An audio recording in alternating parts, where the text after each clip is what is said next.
This is a WKYT podcast.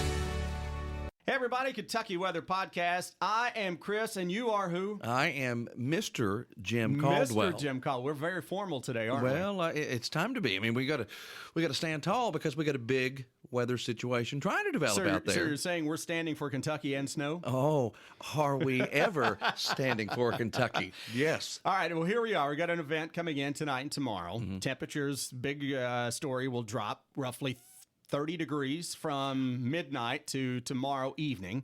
You're going to be close to 60 tonight, and then tomorrow afternoon dropping at upper 20s, low 30s. Roughly 12 to 18 hours, you'll see that 30-degree drop. It's going to be crazy, isn't it? It'll be wild out there, but more importantly, the snow. The snow potential. So we got a front that is going to be on top of us tomorrow, and there's going to be a little wave of low pressure developing along this front. Where that develops and where that front is means all the difference between zero snow outside your house and a little bit or more than a little bit, doesn't it? And you mean that. I mean, the best example I've been talking about is some of these models have been spitting out. Yeah.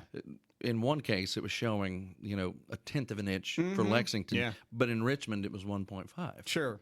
Just in, 20 miles. Like that. Right. And that's the way this will absolutely be. Maybe not for those two cities. Sure, exactly. But that's just an example. But somebody's going to just be just like that. Right. There's going to be a very sharp cutoff on the western edge. That's what you're saying. Yep. And you can go within a 10, 15-mile drive, and you could have zero snow to some snow on the ground in just a short drive. It's not going to take very much at all. And our first call out just a little while ago, 1 to 4 inches for eastern Kentucky. Eastern and southeastern Kentucky. And based on some of the models, that's a little conservative, but we kind of took the middle ground because then you've got a few models that, aren't very enthusiastic for on the back edge of this. They're more across far southeastern Kentucky.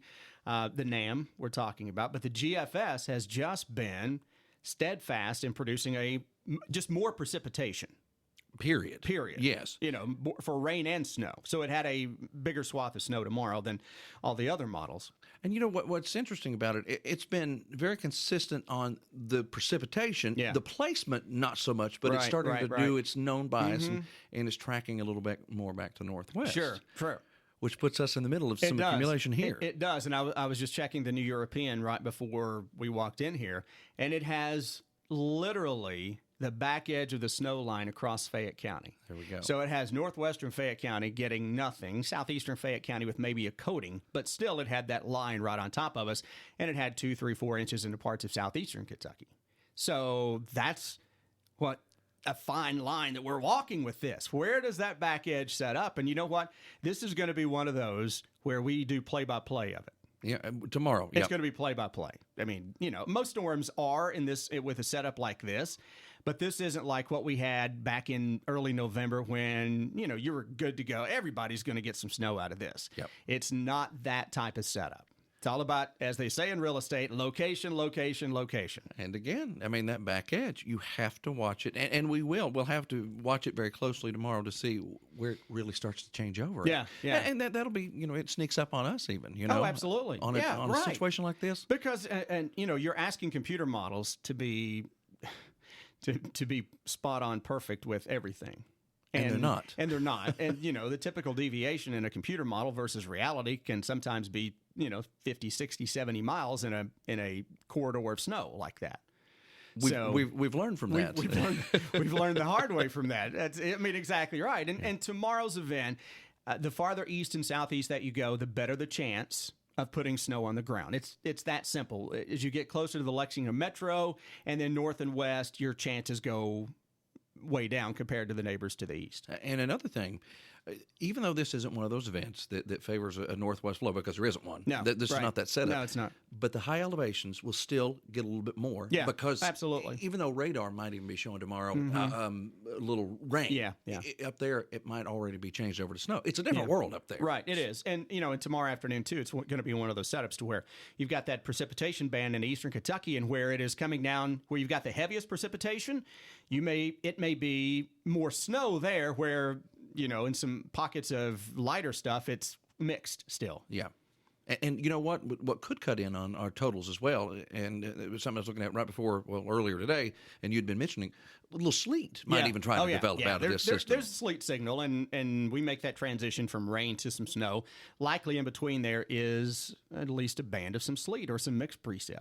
And how long that lasts will cut in on the overall snowfall totals, as we know. Absolutely. And you know what, folks? We're not telling you to go to the grocery store. No. Don't get bread and milk unless you need bread and milk. Right. I mean, it's one of those situations. I mean, come on. You know, if you need the bread and milk, go get it. Throw in some eggs, whatever. But I do see cancellation of schools by Wednesday, especially out east. Yeah, Eastern Kentucky, southeastern Kentucky, especially. Oh, yeah. I think you're exactly right there, and it's going to be interesting to watch the computer models later today into tonight, and obviously we'll be showing those on air and sending those out via social media, but to see what last minute changes they come up with. And there will be. No, there always is. Hopefully not. That'd be really nice. Wouldn't be so easy. There always changes. Always changes. It'd be easy if it just stayed on track with what we've been talking about for a week. Right. And and when we talk about a first call for snowfall map, that's exactly what it is. A first call, not the last call. You're gonna have revisions, and you know what, Jim, you'll have probably the final call in the morning. Because you'll be on at the latest. Because as we say, right, you'll be right up before against the it. event, right? And, and obviously that'll be the call of record that kind of stands for everybody to make fun of and yell at, and it'll be all on your shoulders, my man. Well, now wait a minute. Now I didn't agree to that. I didn't agree to that. That's in your contract. It's the fine print that you forgot to read. But tweaking of that first forecast. Yeah. That's going to happen. And I'll tell you, the first call map that we put out at noon is probably going to change by 4 o'clock at least a little bit, because we'll have new guidance coming in, and that's what I pushed. And then it will probably change by 6 o'clock, and certainly by 11 o'clock tonight. Because everything's changing. Yeah. You get the new data available. So we'll see. I mean, and of course you'll be posting that and get that information out. So we'll all know. And it's important too, people. When we push out computer model forecasts, those are computer models. No, that's not our forecast, and we're not saying, hey, this is exactly 100% right. Like I'll show 4 or 5 different snowfall maps, and they look entirely different, but then someone will pick the map that had the most in their backyard and say, you told me I was getting 6 inches of snow. Well, no, the Canadian did. That's right.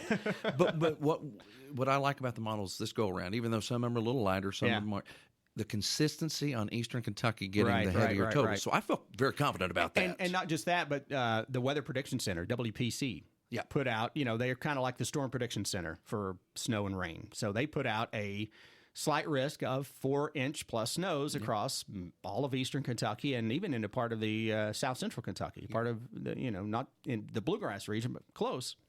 And that's right. So I started thinking about winter weather advisories. I haven't seen any indication of that yet. But anyway, of course, maybe they'll come after we've done this podcast. We'll see about that. Yeah, we'll see. We'll see as we get closer. Something needs to be out for this. Yeah, especially for Eastern and Southeastern Kentucky. Again, Lexington Metro, West and Northwest. Maybe better luck next time. This time around, it's mainly south and east of Lexington, but Lexington's going to be right on that line.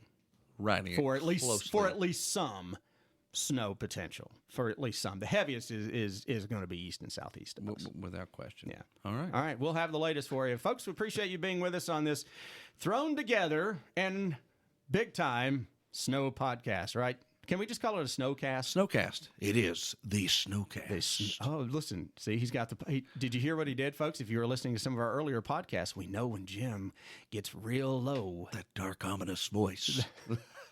That it is game on. All right, folks. Appreciate you being with us. Take care.